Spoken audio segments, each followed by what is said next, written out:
Hello guys, welcome to my channel T Something, and in this video tutorial I will gonna show you how to set a password login password in Windows 11. So how to do this, let's get started. Before starting of the video, I humbly request you please subscribe my YouTube channel for more updates. So let's start.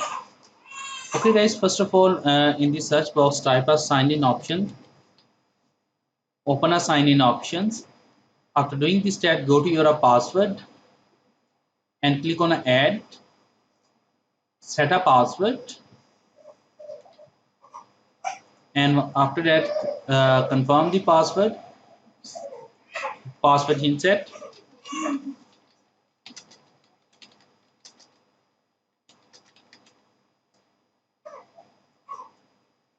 After doing this step, click on a next button. Now after doing this step, click on a finish.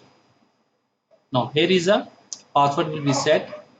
Close it and restart your computer, and you can see check your password will be set.